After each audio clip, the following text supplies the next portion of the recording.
The crisis in Syria appears to have reached a tipping point as the U.S. makes it more clear there will be punishment to the Syrian government for last week's chemical attack on civilians. Here's the latest. The Assad regime said Monday it will defend itself against any international attack and added that airstrikes or other actions against Syria would also trigger chaos and threaten worldwide peace and security. The Arab League joined the chorus of international condemnation for last week's massacre, which it called a heinous crime. The League urged the United Nations Security Council to put aside their differences so that the perpetrators could be brought to justice.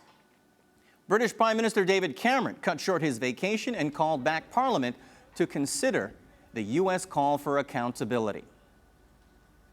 In the view of the United States government, the evidence of deadly chemical weapons use in Syria is undeniable, and the images should shock the conscience of the world. It defies any code of morality. Let me be clear. The indiscriminate slaughter of civilians, the killing of women and children and innocent bystanders by chemical weapons is a moral obscenity. By any standard, it is inexcusable, and despite the excuses and equivocations that some have manufactured, it is undeniable.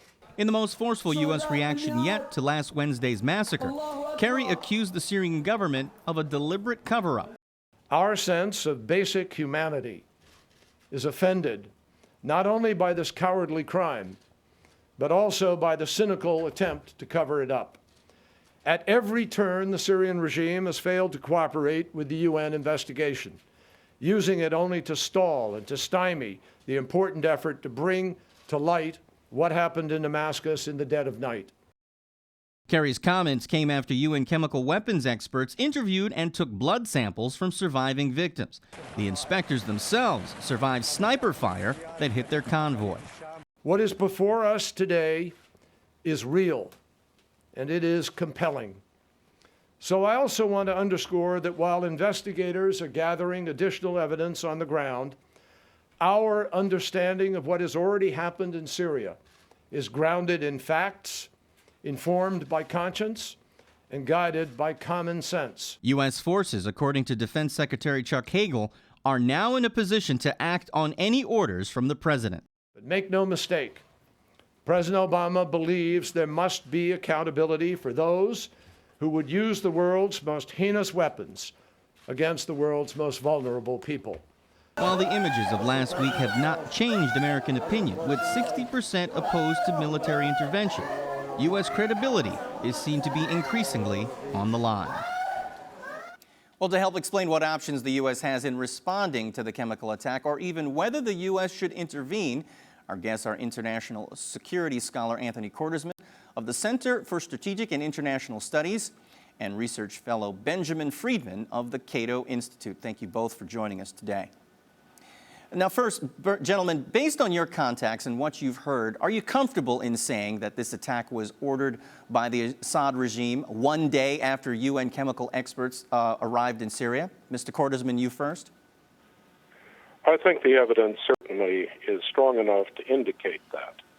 The problem is when you ask people who are outside government what people in the intelligence community know, you're basically not going to get an answer that can be informed. And you have a host of different indicators that may have given Secretary Kerry his opinion that none of us have access to.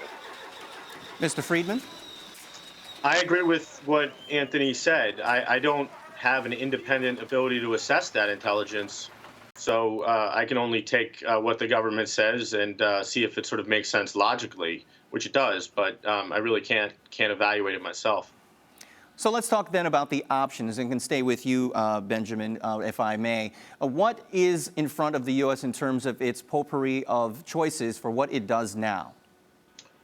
Well, what we could do and what we seem likely to are different things. And we have a whole array, obviously, of military means we could use in Syria. But what seems to be being considered, according to all the news reports I read, are a limited set of options, which are basically species of airstrikes, cruise missile attacks launched from ships, which could be surface ships or U.S. submarines, or maybe airstrikes using bomber aircraft. So those seem to be the two things that we're looking at, and it sounds like we're looking at a strike that would be limited in duration, sort of a punitive strike that would last a couple days, not something that would have broad military objectives.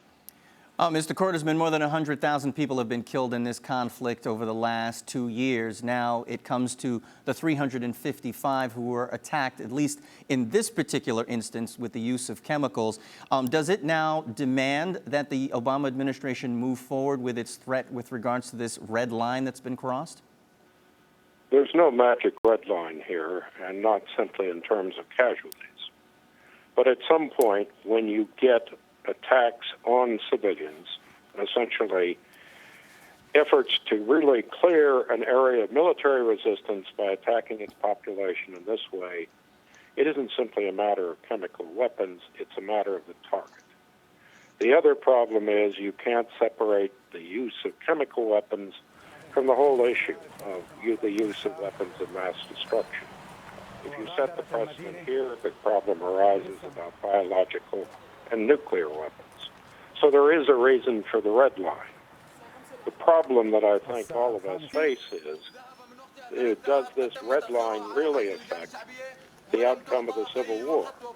Or, as you've just heard, I thought quite correctly, is it going to be simply a punitive strike over chemical weapons? Let's get to this issue of credibility. Mr. Friedman, you've written recently, quote, "Foolish words do not justify foolish actions. The larger problem with fighting for credibility is that war does little to protect it." So what does the U.S. really gain or lose with a military response which looks more and more like it'll be some limited cruise missile strike?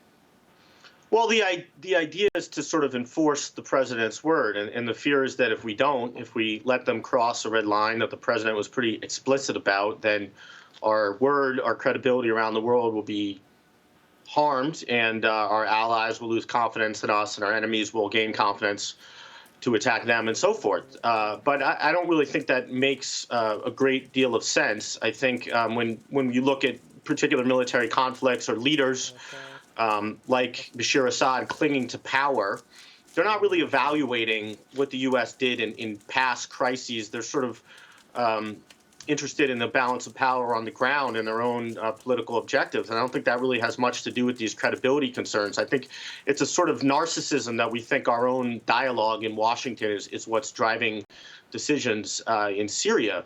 And my own view also is that it was a mistake in the first place to give this special attention to chemical weapons. It's not that they're not a moral atrocity or moral obscenity, as Secretary Kerry said they are, but wars are full of moral obscenities. And chemical weapons are not necessarily more destructive than artillery or other forms of weapons. So it's not clear to me why we should single that out among the various forms of murder that we could be concerned about. So if the decision then, or if a popular thought that in either Washington and the White House or even consulting with lawmakers that the United States should do something militarily, under what pretext or pretense does it happen? The UN is out with Russia and China saying no. So then is it NATO, or what other geopolitical treaty gets dusted off in order to make this justified? Well, go ahead. In international law terms, it wouldn't be justified if you don't have the self-defense rationale or UN Security Council authorization. But we could do what we did in Kosovo, which is sort of get a legitimacy from NATO endorsing it. That seems like an option here. And then, of course, U.S. law, I think, is another matter. We didn't have any authorization legally in the U.S. for what we did in Libya. But in this case, it seems like Congress might go for it, which in my view is unfortunate. But the administration seems more likely here to actually go to Congress and try to get some authority. Let's be very careful. In international law, that's not true. The Chemical Weapons Convention allows us and any power, basically, to take action against someone who uses chemical weapons, whether they're a signatory or not. Now, you can use that. You can also use the fact that the U.S. under international law can respond to humanitarian crimes or acts of aggression against civilians. The problem is international law is totally ambiguous on these issues, and that gives almost anyone the freedom to pick and choose which course of action they want. Let me follow up with you, Mr. Cordesman. It seems then, what would be the upside geopolitically in terms of who benefits? Does Turkey benefit? Does Israel benefit? Does Jordan benefit if the United States takes action? I think the message here is that if we can deter the future use of chemical weapons, and if the message is to the Assad regime that there are severe limits as to how it can attack civilian populations, that will help protect the rebels.